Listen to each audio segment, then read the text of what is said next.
Voilà, je propose que nous commencions la séance. Bonjour tout le monde. Ça me fait voir, merci. Vous avez reçu les informations par rapport au rapport du personnel et au rapport marché public? Pas de questions, pas de remarques, on est bon. Bien, nous entamons donc l'ordre du jour de notre séance d'aujourd'hui. Est-ce qu'il y a des remarques par rapport au procès-verbal de la séance du 26 février? C'est nous. Qui est pour? Je vous remercie. Point suivant concerne la fabrique d'église de Saint-Rémy avec une petite réformation. Est-ce qu'il y a des remarques? Non. Qui est pour? Je vous remercie. Nous entamons le point 3 qui concerne les règlements complémentaires de la circulation routière. Je vais juste vous demander le report du point 3.2.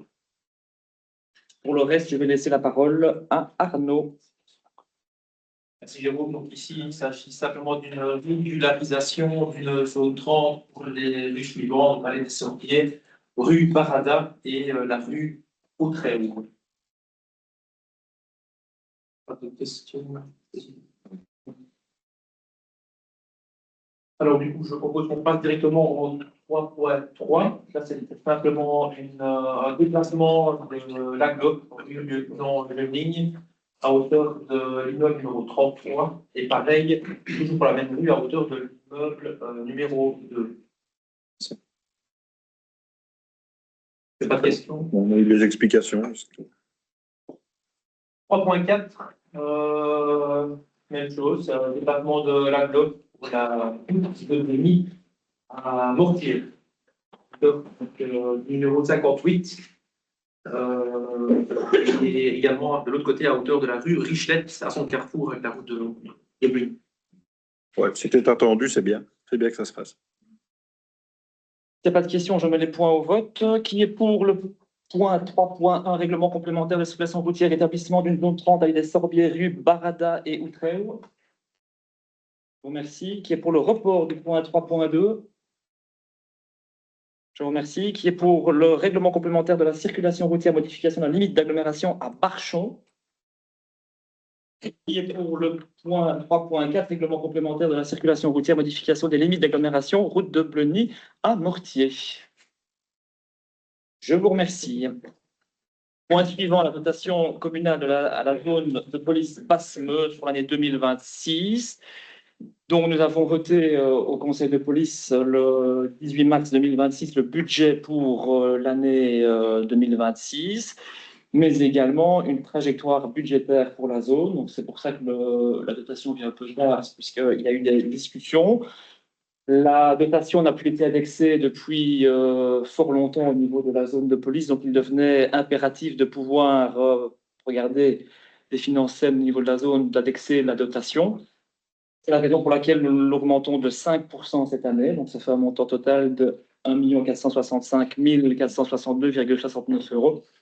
Et sachez que il y aura d'autres augmentations les années à venir, puisque nous avons prévu dans la trajectoire budgétaire d'augmenter la dotation de 7% l'année prochaine.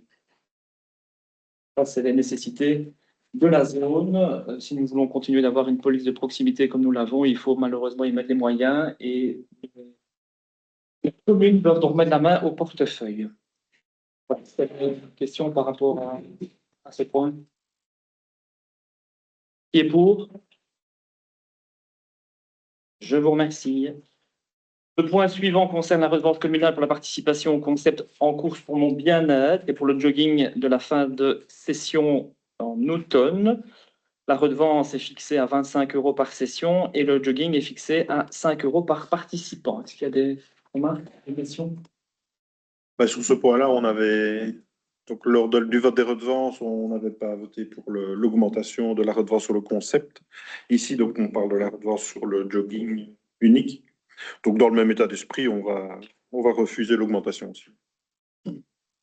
Ok. D'autres remarques, d'autres questions? Qui est pour? Qui est contre? Je vous remercie. Redevance communale, point suivant, relatif aux droits d'inscription au stage organisé par la commune et son accueil. Ici, en réalité, c'est une petite modification au niveau de l'article 3 qui vise tout simplement à permettre les paiements par virement bancaire et non plus au comptant. Qui est pour? Tir. Point suivant, c'est une prise d'acte par rapport à la Commission locale pour l'énergie, le rapport d'activité 2025. Est-ce qu'il y a des remarques, des observations? Non, c'est OK. Nous en prenons donc acte. Point suivant, alignation immobilière communale, stand de tir de l'ancienne caserne de Sèvres, procédure et conditions. Vous avez lu la délibération, vous avez lu les conditions que nous soumettons au conseil communal aujourd'hui. Donc, le stand de tir, nous en sommes propriétaires depuis 2013. Il y a eu différents projets qui ont été envisagés, mais qui n'ont malheureusement pas pu aboutir à en faire quelque chose de concret. Aujourd'hui, nous relançons le dossier. Alors, la différence par rapport à 2018, quand le dossier est venu au Conseil, c'est qu'en 2018, on avait envisagé un bail amphithéotique. Aujourd'hui, compte tenu des investissements qui doivent être faits pour la réhabilitation du stand de tir, on se rend bien compte que si on veut avoir un acquéreur, un bail amphithéotique, c'est moins sexy que devenir propriétaire. Raison pour laquelle nous proposons la vente avec un prix de base de 1 million d'euros. L'objectif des derniers projets qui avaient été envisagés était de permettre aux zones de police, ou en tout cas à la nôtre, de pouvoir venir s'entraîner. C'est vrai que nous avons sur notre territoire un stand de tir, et ce serait dommage de ne pas permettre à la zone de police qui est la nôtre d'aller s'y entraîner. Donc c'est la raison pour laquelle nous avons mis une condition spécifique. D'une part, de laisser les plages prioritaires à la zone de police pour qu'ils aient leur formation complète, et d'autre part, un tarif préférentiel. C'est en lien évidemment avec le poids de nous avons voté. On augmente la dotation, donc si on peut diminuer certains coûts pour la zone, je pense qu'une finance communale par ricochet pourrait profiter de cet élément. Donc c'est la raison pour laquelle nous avons mis ces conditions. Pour le reste, vous avez vu les éléments. Comme c'est une vente et donc pas un bail amphithéotique, nous avons prévu également un droit de préemption en cas de future vente, parce que nous saurons à qui nous allons le vendre. S'il y a d'autres sessions ultérieures, on a quand même envie d'avoir notre mot à dire et ne pas se retrouver avec des personnes fort peu fréquentables, je veux dire ça comme ça, qui deviennent propriétaires sans que la commune ait un droit de regard. C'est la raison pour laquelle nous avons mis un droit de préemption. Donc, je ne sais pas s'il y a d'autres conditions que vous voulez envisager ici. Non, donc c'est des conditions très ciblées, avec activité stand, enfin obligatoirement activité stand de tir, donc, mais ça reste une vente, quoi. Ça va être mis en vente et ouverte à qui veut, quoi. Et on attend les offres en espérant que le prix de base ne reste pas que prix de base. C'est ça, oui, mais ça va toucher probablement des acquéreurs très ciblés au niveau acquéreur. J'imagine que vous avez prospecté comme le potentiel sur le marché avant et de voir qui. L'objectif, c'est que ça reste effectivement un stand de tir. Maintenant, il est bien clair que, comme ça avait été envisagé d'ailleurs dans les projets précédents, qu'il y ait des aménagements et des demandes de permis d'urbanisme ultérieurs pour faire une salle d'arts martiaux, des salles de cours ou une cafétéria nous semble évidemment tout à fait logique. Mais l'activité principale doit rester évidemment le stand de tir. D'accord. Et alors, un petit questionnement corollaire à ça, mais lié évidemment à la vente. Est-ce que vous avez déjà réfléchi à la manière dont se fera l'accès vers le site? Oui. On a une idée. Alors, ce sera discuté avec évidemment les futurs acquéreurs, mais l'idée, ce serait de les faire revenir au chemin le plus court, évidemment, vers le stand de tir. Hors de question de laisser se garer sur la place de la Sylvacienne et qui se promènent avec leurs armes, évidemment, ce n'est pas du tout l'objectif. Donc, ce serait de leur permettre un droit d'accès le plus court, qui pour nous serait via la campagne de Laxavé, la barrière, aller direct. Et alors, il faudrait juste cadenasser le trajet pour ne pas que des véhicules viennent après s'introduire dans. Oui, pour que le site reste bien, principalement pour les modes d'actifs et les agriculteurs. Exact. Donc là, il faudra qu'on prévoie quelques aménagements pour être sûr que la route soit bien cadenassée vers le stand de tir. La création d'un autre accès que la route actuelle. Bon. Pas d'autres questions. Si il n'y a pas d'autres questions, je mets le point au vote. Qui est pour la vente? Bon, merci. Point suivant, c'est un bail amphithéotique avec la SBL BMX Park Bleuny. Donc, vous savez que le BMX s'occupe depuis quelques années déjà l'espace à côté du cimetière, qui s'occupe parfaitement bien de ce site-là. Il se développe pas mal et c'est la raison pour laquelle ils souhaitent faire des investissements. Dans le cadre de leur investissement, ils vont solliciter des emprunts d'une part et des subsides d'autre part auprès d'Infrasport. mais l'un et l'autre doivent être liés à un droit réel, évidemment, sur le site. C'est la raison pour laquelle nous proposons un bail amphithéotique d'une durée de 20 ans qui peut se calquer sur le crédit qu'il pourrait bénéficier. Et c'est ce que nous vous proposons aujourd'hui. Vous avez des questions, des remarques? Non, c'est un dossier bien connu chez nous, donc pas de souci. En tout cas, je mets le point au vote qui est pour. Je vous remercie. Le point suivant concerne le Conseil communal consultatif des aînés, dont je salue la présence de représentants ce soir. Nous devons acter la démission de Madame Anne-Catherine Servet, qui représentait Saint-Remy, et nous devons donc procéder à la désignation d'un autre représentant, et nous proposons Monsieur Jean-Paul Adam de Bleny. Questions, des remarques? Qui est d'accord? Pas joli.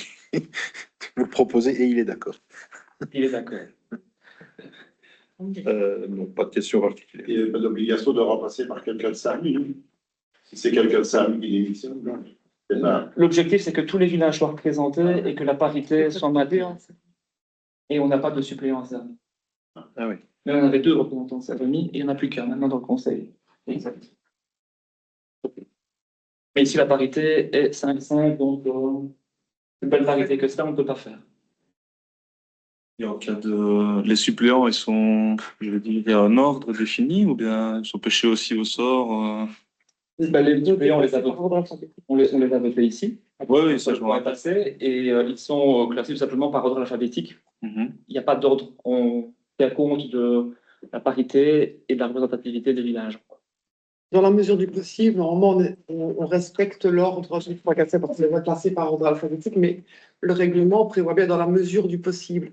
Si à un moment donné, ici, si on avait dû remplacer par une dame, on avait un souci au niveau de la... Il ne faut pas surreprésenter les autres villages non plus. D'autres questions? Qui est pour? Je vous remercie. Alors, le point suivant concerne le groupe de travail pour l'aménagement du centre de Bleny. Donc, vous savez que lorsque nous avons voté le nouveau règlement, la nouvelle composition au niveau du Conseil communal le 27 novembre dernier, on avait ventilé 15 citoyens, 5 commerçants. Au niveau des citoyens, on avait repris ceux qui avaient déjà été désignés dans l'ancienne procédure. Et au niveau des commerçants, il y en avait 2 qui avaient été désignés dans l'ancienne procédure. Il restait donc 3 places. Nous avons fait un appel dans le Bleny Initiative. Nous avons reçu 4 candidatures, toutes hors délai. Bon, c'est comme ça. On est content en tout cas d'avoir des candidatures. Et donc, nous allons devoir procéder au vote. La petite particularité, c'est que si on suit le code de la démocratie locale, nous devons faire ça à haute voix. Le groupe Bleny+, on aimerait du coup procéder à ce vote avec des bulletins secrets. D'une part, pour que chacun vote de manière personnelle et en son âme et conscience, et d'autre part, pour éviter tout conflit potentiel entre les différents candidats et ici les participants du conseil communal. Ça rejoint notre position, je pense aussi. Il y a 4 candidats, 4 volontaires qui méritent tous leur place, mais malheureusement, il faudra choisir 3 et on ne veut pas non plus que ça passe pour un vote contre quelqu'un, mais il faut bien faire un choix, quoi. Donc on est tout à fait, on allait demander aussi que ce soit par but. Parfait. Et je pense aussi que c'est la bonne solution. Non, le CDLD. Chaque fois,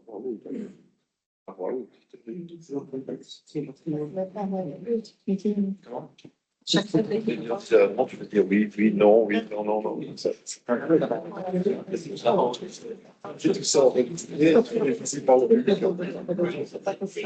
Attendez avant de voter, je vais vous donner des explications par rapport au vote. Attends que tout le monde ait le bulletin et puis je donnerai des explications.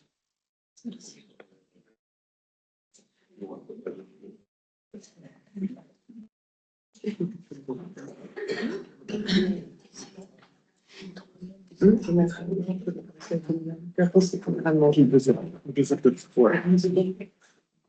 Une bulletin, merci. Ça va expliquer. Comment? Ah, on peut demander. Ah, je sais pas.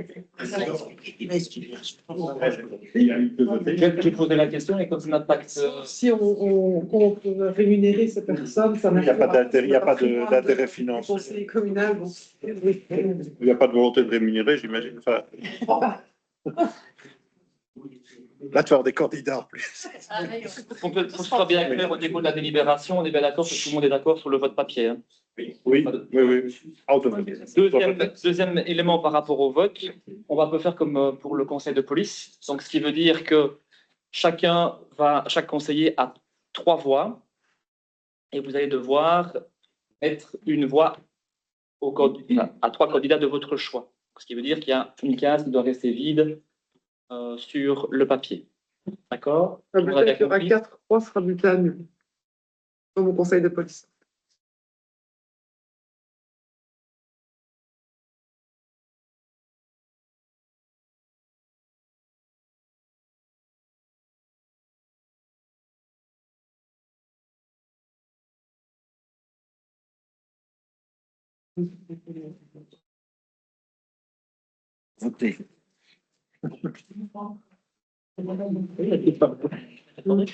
Pas trop vite, il va aller trop vite. Il est pressé, Chris. Ça va aider, Marie. Ça va, Ne te défile pas. Pardon.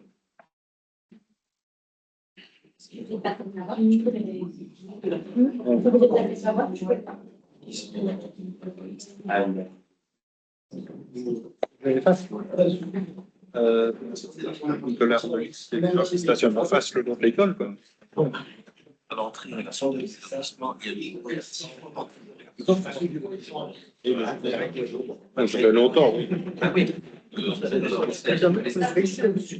Parce que les zones comme ça, quand les autres se mettent j'ai plein de Faire ça. N'oubliez pas que vous répondez à votre fille, 21. Ah oui. On peut loin.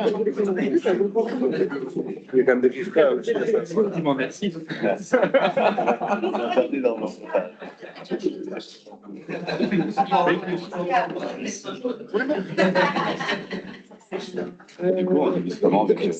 Alors, je vais me dire, Les gens, comme ils vont faire plus tôt, ils vont tracer pour arriver. attends, je vais mettre. Eh oui.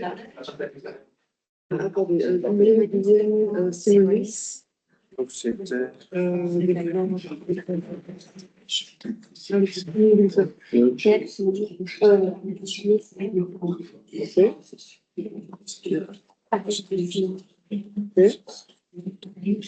Ah, est-ce qu'on peut le dire?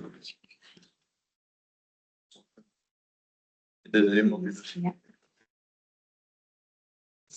Oui. Alors, si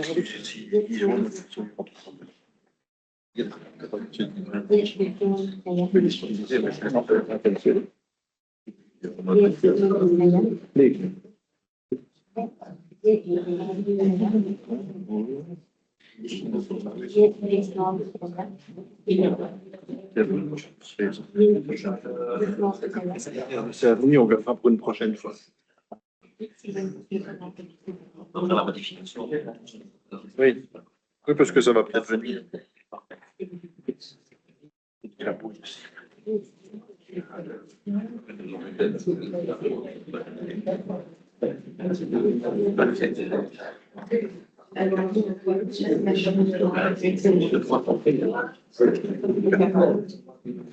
Les interventions dans le Ah oui. C'est plus cher. C'était le cas de Sylvain.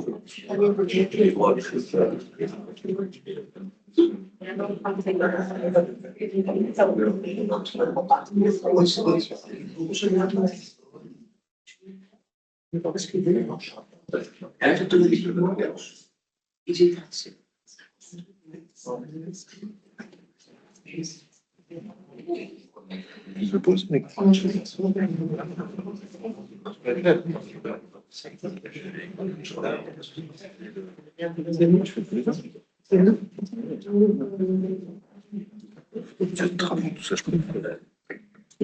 Alors, les résultats du scrutin sont les suivants.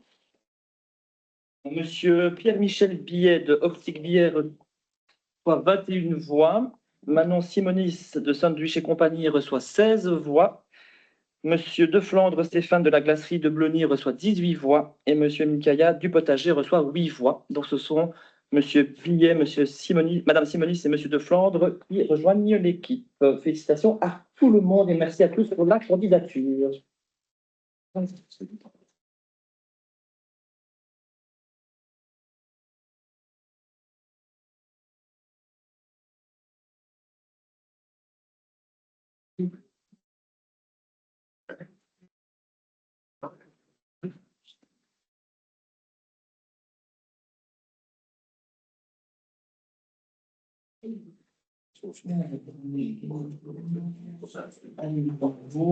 Point 12, le personnel communal, rapport sur l'emploi de travailleurs en service à l'administration du 31 décembre 2025. C'est une prise d'acte.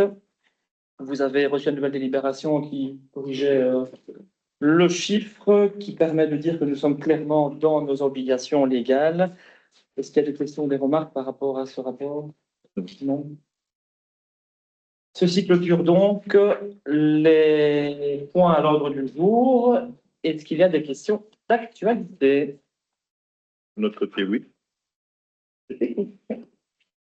Vous aviez du partager le. Donc la première question concerne le marché gourmand qui est organisé donc lors du marché de l'Ascension. On sait qu'il y a une réunion qui s'est tenue, je pense, avec les différents comités, ASBL, etc., qui participaient, qui potentiellement pouvaient participer. C'est pour savoir s'il y avait eu du nouveau par rapport à ça, si les trous avaient été comblés, notamment les 2 chalets qui manquaient. Et également, donc par la suite, bon, je prends aussi le cas de la jeunesse et du basket qui occupait un stand initialement déjà depuis très longtemps. Je suppose qu'ils vont revenir ici également sur le même espace. Qu'en est-il pour le futur, pour les prochaines éditions? Est-ce qu'ils retourneront à l'endroit où ils étaient avant? Ou est-ce qu'ils perdront l'endroit? Et éventuellement, qu'est-ce qui adviendra de cet endroit qui était quand même pas mal occupé, notamment par la jeunesse? Est-ce qu'on prévoit de le combler d'une autre manière? Oui, donc en effet, il y a eu réunion le 9 mars dernier, présenter le concept aux associations. Ici, on aura donc 9 associations qui ont confirmé. On attend la réponse d'une dernière, qu'on aura très prochainement. Et par rapport à ta deuxième question, en effet, on a reçu la question, c'est toujours en discussion. On va d'abord se concentrer sur cette année et puis on se concentrera sur 2027 par après. Ok. Et cette année, est-ce qu'il y a quelque chose de prévu pour combler l'espace justement où, par exemple, la jeunesse était? Est-ce que le marché va être réagencé différemment? Voilà, une question un petit peu. Cette année, ils sont ici sur le site. Ouais. Cette année, Alors, ils étaient en face de la poste. Ouais. Ils seront sur l'espace, ici à ma droite.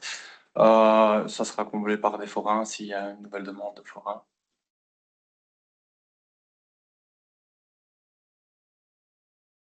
D'autres questions? Oui. On a une petite interpellation par rapport aux travaux rue Sévlette. Donc, si l'info est correcte, la com initiale qui a eu lieu, la communication, et pour annoncer la réunion publique, a été distribuée dans la rue Sévlette.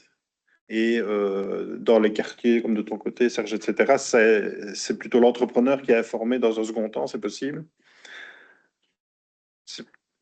Certains riverains des quartiers annexes, notamment le quartier en cul-de-sac, le côté de chez Serge, qui ne savent sortir que par la rue Sévlette, se demandaient pourquoi ils n'avaient pas été informés de la réunion commune.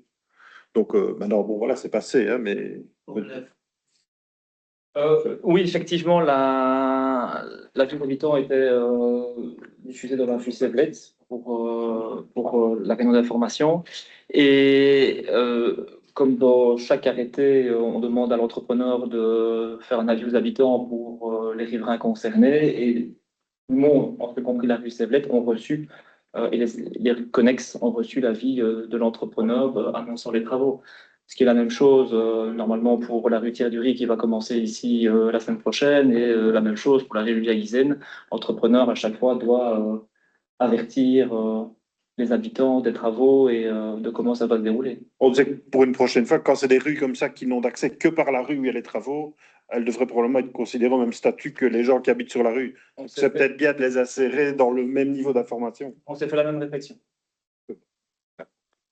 On a été interpellé. On vous le relaie aussi. Merci.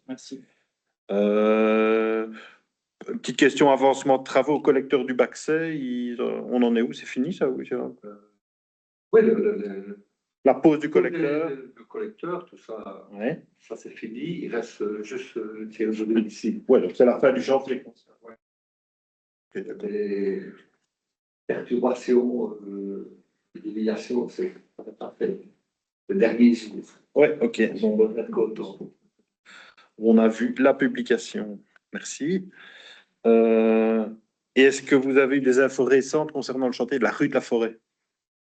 SPW a actualisé son planning ou... Les dernières informations que j'ai eues par rapport à ce chantier expliquaient qu'il y avait eu 2 problèmes techniques qui ont retardé le chantier. Le premier était lié à des pieux qu'il devait rajouter en forant dans la roche pour maintenir la voirie. Et la deuxième, c'était le deuxième problème technique qui a retardé ici le chantier, c'était par rapport aux ailes en béton qui ont été mis le long de la voirie, parce qu'il y avait des questions de responsabilité avec les terres qui faisaient une pression de l'autre côté.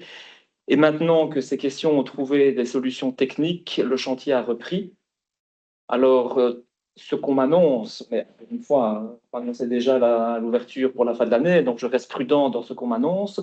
Il y aurait le chantier, le gros du chantier serait terminé théoriquement pour l'été, mais ils doivent encore travailler sur le haut du chantier parce qu'ils doivent consolider des murs, et donc ce serait plutôt ouverture de la voirie fin de l'année 2026.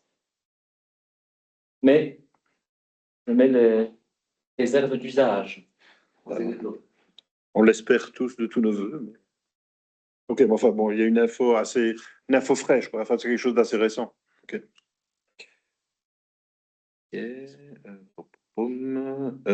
Oui, ben donc il va y avoir cette refermeture d'une semaine à Barchon. Donc on repense évidemment au trafic qui va se reporter pour une semaine rue Bouille. Du coup, la question revenait chez nous de se dire par rapport au stationnement, parce qu'on a été interpellé aussi par des gens qui disaient est-ce qu'on va enfin trouver une solution pour ce stationnement dériverait principalement le long à l'extrémité de la Bouille, à la jonction avec Gérard Wilquet. Est-ce que vous remettriez quand même à l'ordre du jour ce projet qu'on avait à l'époque de parking sur le terrain de la fabrique d'église ou... C'est un projet qui n'a jamais été abandonné. La seule question, c'est la finançabilité de ce projet. Oui. Donc on aura l'occasion d'en discuter lorsque nous aborderons la modification budgétaire le mois prochain avec les résultats du compte. D'accord. On ne peut malheureusement pas tout faire et je crains que ce projet ne soit pas pour tout de suite. Okay, bon. On en reparlera à l'AMB. Et alors, une interpellation qu'on a eue aussi, ça concerne ici le débouché de la rue du lotissement Nicolas Arnelis. Des gens qui se plaignent qu'il y a souvent du stationnement dans cette rue Nicolas Arnelis à son extrémité avec la rue de l'Institut. Bon, peut-être souvent aux heures scolaires, évidemment. Enfin, ça n'a rien à voir avec l'école. Hein. C'est pas contre l'école ici la remarque, mais c'est de dire est-ce qu'il n'y a pas quelque chose à faire pour les voitures qui se stationnent dans la rue Nicolas, dans tout le début, quand on rentre dans la rue, ils se mettent à gauche, à droite, et alors les riverains qui doivent sortir, bah, il y a un goulot là. Enfin, c'est un peu compliqué à gérer. Donc, est-ce que c'est un sujet qui pourrait être soumis à la police pour voir comme il y a plusieurs mesures qui ont été prises pour l'instant, que vous avez prises pour limiter du stationnement, etc. Il faudrait peut-être se pencher sur ce sujet aussi. Quoi. On peut effectivement poser la question. On a déjà mis des interdictions de stationner le long de la maison des jeunes, puisque bien souvent les voitures se mettaient là-bas et empêchaient les voitures de sortir de leur parking. Mais même en mettant ça, ça n'empêche pas certains de braver l'interdit. Donc voilà. Ouais, jamais, ça c'est sûr. S'il y a déjà quelque chose qui est assez tôt. Arnaud va noter et à la prochaine réunion, on envisagera la question. Ok. Pierre, tu prends la parole. Ouais. Oui. Dernier point, et pas des moindres. Donc nous, on va un petit peu venir sur la table avec notamment la fête du 1er mai, donc organisée par le MR sur le site de Benimine. Et la venue, évidemment, de Monsieur Boucher. Donc ici, c'est pas du tout la question d'une organisation politique qui dérange, loin de là. Je pense que c'est la démocratie, donc ça, on est bien d'accord. On n'est pas du tout là pour critiquer cette organisation, ni même le fait que ce soit réalisé à Benimine, parce que bon, voilà, il y a des infrastructures qui s'y prêtent. On peut les louer. Je pense qu'ici, en tout cas, nos deux partis politiques l'ont déjà fait, donc on est bien évidemment bien placé pour le confirmer. Mais par contre, ce qui nous dérange un petit peu ici, c'est le fait que le site va être privatisé de manière complète un jour férié. Donc un site touristique majeur et fort prisé par nos citoyens au profit d'un parti politique. Donc ça, par contre, ça change un peu tout. Je pense que c'est même, je suis pas sûr que ce soit déjà arrivé, en tout cas de l'histoire de Benimine, que le site soit privatisé. Et malheureusement, ça aura des conséquences un peu pour tout le monde. D'une part, sur les touristes, qui vont, malheureusement, pas sûr que tous les touristes auront le réflexe d'aller consulter le site de Benimine et regarder s'il est accessible ou non. Des touristes, des fois, qui viennent un peu de l'étranger, qui vont trouver malheureusement porte close, qui vont devoir rebrousser chemin. Donc ça, c'est malheureusement une mauvaise vitrine un petit peu pour le site. Je suppose qu'il y a aussi des visites qui ont dû être annulées pour la privatisation de ce site. Donc, est-ce qu'il y a un manque à gagner pour Benimine? Ça, je ne sais pas y répondre. Donc, si potentiellement quelqu'un peut répondre ici, c'est peut-être le bienvenu. Il y a peut-être des compensations qui sont prévues également. Mais il y a aussi nos citoyens. Ici, Benimine, il fait beau, un jour férié. Je pense que tous les parents qui ont eu des enfants, il y en a combien qui sont déjà allés sur la plaine de jeu, boire un verre. Donc voilà, eux aussi vont se retrouver un petit peu sur le fait accompli qu'ils ne pourront pas y entrer sur le site en tout cas. Et une autre question se pose, est-ce normal que des agents provinciaux vont être mobilisés au service d'un parti politique unique, ici, pour un événement privé? Donc voilà, c'est une question qu'on pose aussi. Et rappelons quand même que Benimine est quand même subsidié de façon publique, notamment aussi communale. Donc, est-ce qu'on peut justifier que que ce site financé, en tout cas pour tous, soit réservé une journée seulement à quelques-uns? À côté de ça, donc la privatisation, la mobilisation de personnel public, il y a aussi toutes des mesures de sécurité, je suppose, qui vont devoir être mises en place, présence massive de police. Donc ça, on aimerait en tout cas que le collège nous explique quelles seront les répercussions concrètes de cette manifestation sur la commune. Et d'autre part, ici c'est plus vis-à-vis de vous, monsieur le bourgmestre, et également de nos représentants au niveau de la commune au bureau exécutif, c'est est-ce que l'intérêt de défendre l'intérêt général plutôt ne devait pas passer au-dessus du fait d'accepter cela pour un parti politique? Ça, c'est la question qu'on vous pose également. Donc voilà, un petit peu notre position. Nous, personnellement, ça nous dérange. Donc voilà, je vous laisse la parole. Je ne sais pas si quelqu'un d'autre va ajouter quelque chose. Bien résumé. Merci pour ta réflexion, qui je suppose est partagée par l'ensemble de ton groupe. Je vais être très clair là-dessus. La privatisation. Alors, théoriquement, je n'ai pas à répondre à ces questions-là, puisque nous ne sommes pas à Benimine. Donc, ce n'est pas à la commune de répondre à une décision ou de commenter une décision du bureau exécutif de Benimine. Ceci dit, je vais quand même répondre à tes interpellations et à différentes remarques que tu as mises dans ton propos. La privatisation de Beni n'a jamais été demandée ni par le mouvement réformateur, ni par les membres du bureau exécutif, voire même du conseil d'administration de Beni. C'est une demande de la police.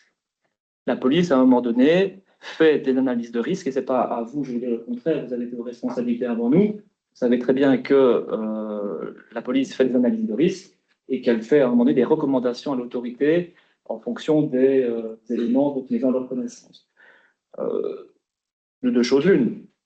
Soit on est totalement irresponsable et on ne suit pas les recommandations de la police et on engage sa propre responsabilité, tant civile que pénale. Soit on décide de suivre les recommandations des forces de l'ordre qui sont bien plus spécialisées et bien plus au fait de ce qui se passe que nous. D'ailleurs, je me permets de féliciter et de remercier chaleureusement les forces de l'ordre qui sont à pied d'œuvre depuis quelques mois déjà sur ce dossier, parce que la demande n'a pas été introduite récemment. La demande a été introduite il y a déjà un moment, bien avant les événements que nous avons connus au Ventoux à Liège. Mais vous savez, le mouvement réformateur, il y a 1 an ou 2 ans, faisait des manifestations sur le moindre souci et n'a jamais eu besoin de privatiser un site. Malheureusement, aujourd'hui, on est dans une période un peu particulière où il y a des faits de violence qui sont réalisés à l'encontre de représentants ou de sympathisants de partis politiques, ce qui est tout à fait condamnable et inacceptable d'ailleurs, ceci dit, quel que soit le parti, ceci dit.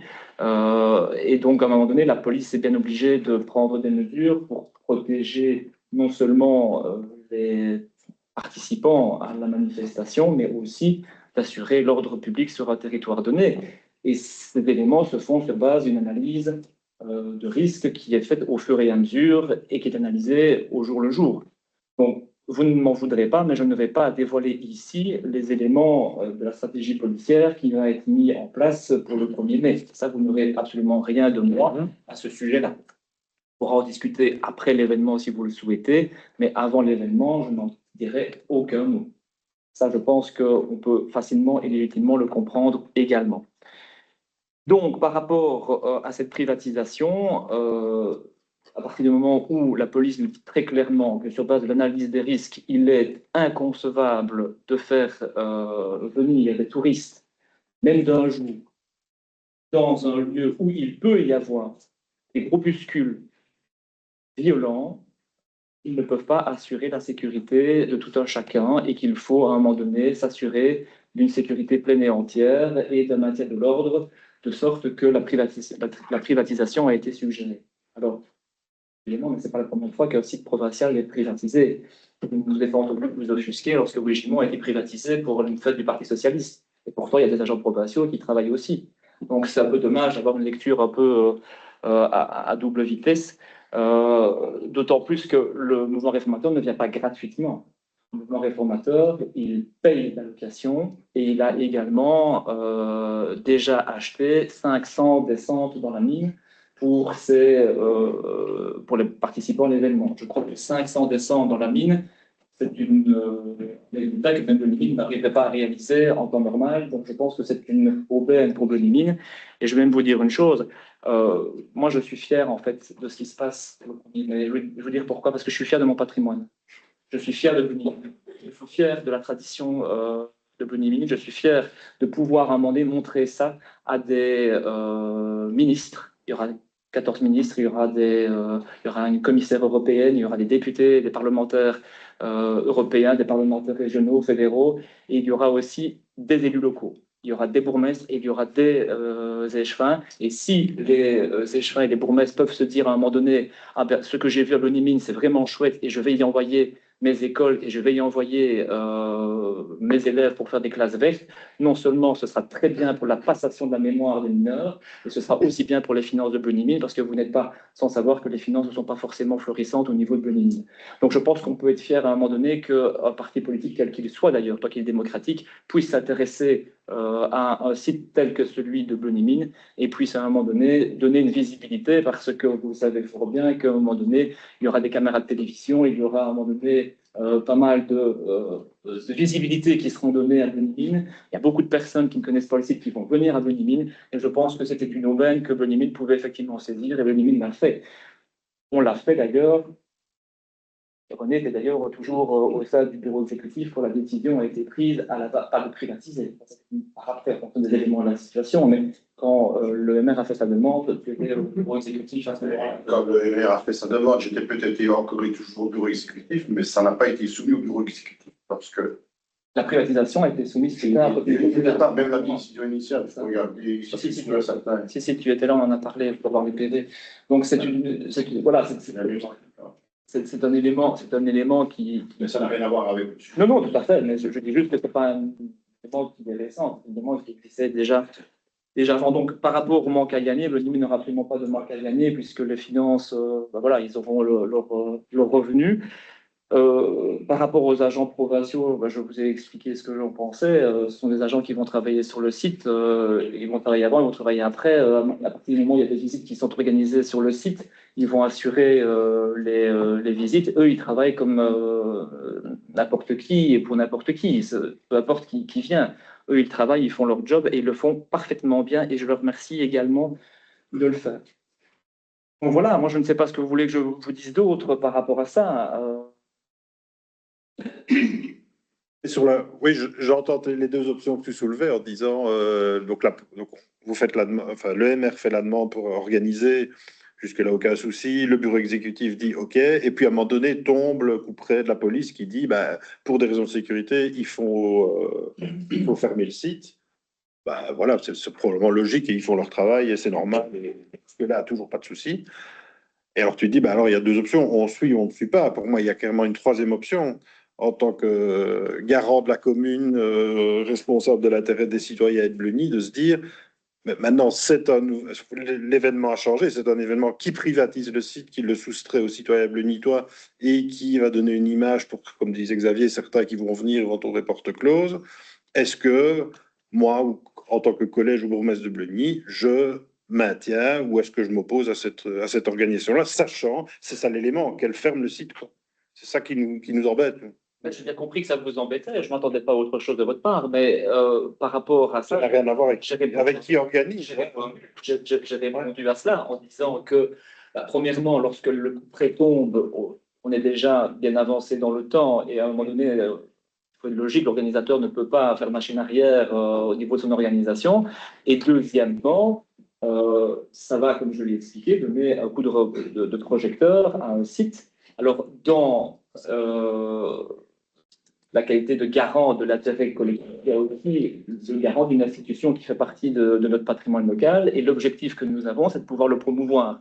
Et dans notre déclaration de politique communale, on veut également soutenir la promotion des sites, que ce soit le Vieux-Château, que ce soit le Fort ou que ce soit Blenheim. Et je ne vois pas comment on pourrait mieux promouvoir le site qu'en ayant un coup de projecteur sur celui-ci. On va, l'espace d'un jour, pouvoir mettre Blenheim sur la carte en Wallonie. C'est quand même une rare mine en Europe où on peut descendre encore à moins 60 et 30 dans le puits d'origine, ce qui n'est pas le cas dans les autres mines. Et donc, on va pouvoir, à un moment donné, faire la promotion du site. Lorsque nous sommes partis à Lens, c'était également pour faire la promotion du site. Donc, il y a une volonté ici de promouvoir un outil, une institution qui financièrement a besoin de publicité parce qu'on a besoin qu'il y ait des visiteurs, on a besoin à un moment donné que les classes vertes puissent compléter leur grille horaire et tout ce qui s'ensuit. Et donc, nous faisons la promotion. Donc, au niveau de l'intérêt, oui, il a été pris en compte. On parle d'un jour, hein. C'est pas comme si on privatisait pour une semaine ou pour 6 mois. Hein. Heureusement que ce n'est qu'un jour, quand même, oui. Et voilà, tu choisis de prendre l'argument du coup de projecteur sur Blenheim, on l'entend, c'est pas notre vision des choses du tout. Quand on regarde Facebook pour l'instant, les réactions aux publications du MR, c'est pas vraiment des coups de pub sur Blenheim, hein, c'est plutôt les gens s'offusquent par rapport à ce qui se passe. Mais est-ce que les gens qui commencent sont des gens qui vont Blenheim? C'est aussi un média, hein, donc. Alors oui, un coup de projecteur est organisé et que la commune organise des choses pour mettre Blenheim en évidence, évidemment, mais le faire via, comment dire, un projet politique partisan, c'est pas le but de ce genre d'organisation. Mais voilà, mais on est voilà. Mais par contre, tu vois, je te rejoins, hein, moi aussi, hein, j'aurais préféré que le site ne soit pas privatisé. Sincèrement, je l'aurais préféré. Hein. Je n'aurais pas eu ce débat-là d'ailleurs. Hein. Le seul problème en réalité, c'est que on est dans une société qui commence à aller mal et qu'on a des groupuscules qui font de la violence. Et malheureusement, moi, j'entends rarement des personnes issues de gauche qui condamnent ces violences-là. Notre propos n'est pas du tout de cautionner cette violence, on est bien d'accord. Hein. Non, mais il faut le dire alors. Mais voilà. Il faut le dire, il faut arrêter de banaliser cette violence. Et ce qui est en train de se passer. Et ce n'est pas parce que cette violence se passe que le maire ne doit plus se réunir. On est bien d'accord aussi. C'est démocratique. Mais dès lors que le maire sait que son événement va condamner un jour un lieu touristique classé UNESCO en pleine saison et d'un jour férié, pour moi, il doit se re-questionner en disant, ben, OK, on va choisir un autre site. Maintenant, vu qu'on doit fermer, ça va pas, quoi. C'est ça qu'on aurait voulu. Et on aurait voulu que la commune appuie ça avec ses représentants à l'exécutif, etc., de dire, reconvoquons le bureau. Est-ce qu'on est bien d'accord est-ce que, enfin voilà, je pense que voir avec un arrêté du bourgmestre qui dirait non, allez, c'est pas possible, dans ces conditions-là, on ne le fait pas. Je pense qu'il y avait un questionnement vraiment à avoir. Maintenant, j'entends vos remarques, c'est tout à fait légitime, et je ne critique évidemment pas, même si on n'a pas la même vision de la réponse. Maintenant, c'est le bureau exécutif qui a pris sa décision à mes consciences et qui ont évidemment interrogé les autorités provinciales qui ont dit le feu vert. Hein, donc, ce n'est pas non plus une décision qui a été son chapeau. Hein, donc, c'était une décision qui a été réfléchie en son temps. C'est pour ça que la commune était le dernier rempart contre ça. Il n'y avait plus que l'arrêté du bourgmestre pour dire non. Je pense que le nœud du problème, c'est la demande de la police. On est tous bien d'accord. À partir du moment où il y a une demande de la police pour sécuriser les citoyens qui voudraient venir sur le site, dans l'intérêt général, je comprends qu'à un moment donné, les responsabilités, elles sont quand même dans le chef de la police, en collaboration avec l'exécutif. L'exécutif, c'est le bourgmestre. Et en fonction de ceci, je ne vois pas où est le souci. Quand à un moment donné, le bourgmestre de Soumagne a pu décider s'il faisait quelque chose à un régiment avec des agents communaux ou provinciaux, parce qu'il y en a des deux, ça n'a pas posé de problème. Ici, c'est parce qu'on est dans une situation où, à un moment donné, il y a une période où voilà, l'arrivée du maire quelque part et de son président fait que ça stigmatise à un moment donné. Est-ce que c'est pour ça que la démocratie doit reculer? Non. Je viens de le dire. C'est ce qu'on vient de dire. Oui. Je pense que dans le cas qui nous occupe ici, le tout est que ça se passe au mieux pour tout le monde. Et le coup de projecteur, en effet, là, soyons clairs, si ça se passe très bien avec les mesures de sécurité qui sont prises, on verra bien limite sur une carte. Oui, j'espère qu'on n'a pas attendu cet événement pour voir Bélémine. C'est quand même un site majeur de Wallonie, mais voilà, on vous entend, hein, mais on n'a pas. René? Oui, j'entends bien. C'est peut-être pas ici que je devrais dire ça, mais je le dirai quand même. Libre à vous de le relayer. Je crois qu'à partir du moment où la police souhaitait ou exigeait la privatisation du site pour des raisons bien connues, sécurité, etc., je crois qu'il aurait été de bonne loi que le bureau exécutif prenne une décision de renoncer à permettre l'organisation de l'événement. Voilà, c'était tout. Et on ne parlait plus de rien et il ne se passait plus. Voilà. Je dis, je ne sais pas ici que je dois le dire parce que je ne suis pas au bureau exécutif. Voilà. Oui, on n'est pas au bureau exécutif. Dans ce cas-là, le bureau exécutif peut venir en rentrée. Et dans la situation financière, je pense que c'est pas possible. Oui, j'entends bien une énorme rentrée, effectivement. C'est jamais arrivé que 500 visiteurs.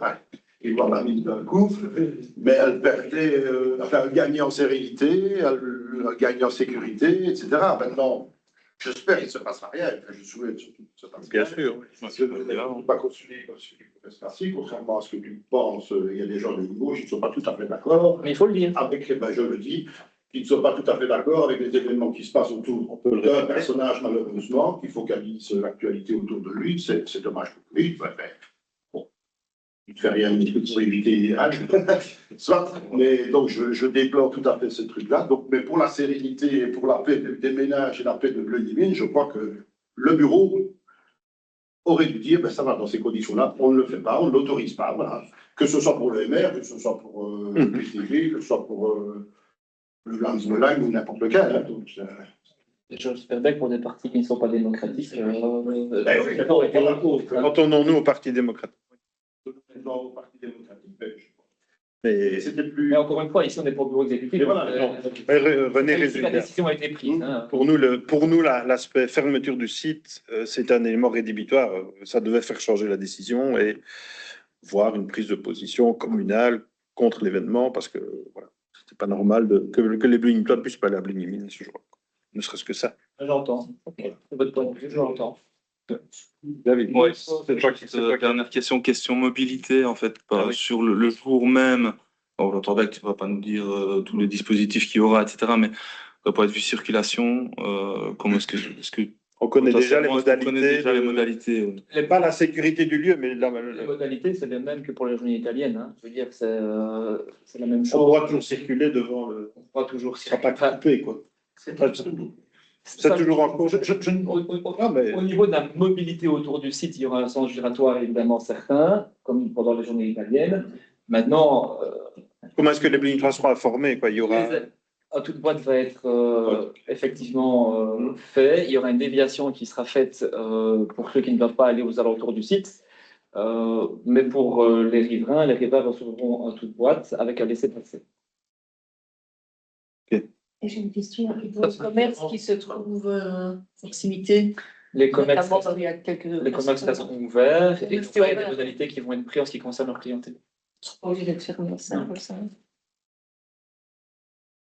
Et est-ce que tu parlais d'une carte d'accès, et ça par rapport à la giornata italiana, ça n'existait pas. Non, effectivement, mais comme je l'ai dit, il y aura pendant une période peut-être un filtrage qui sera fait.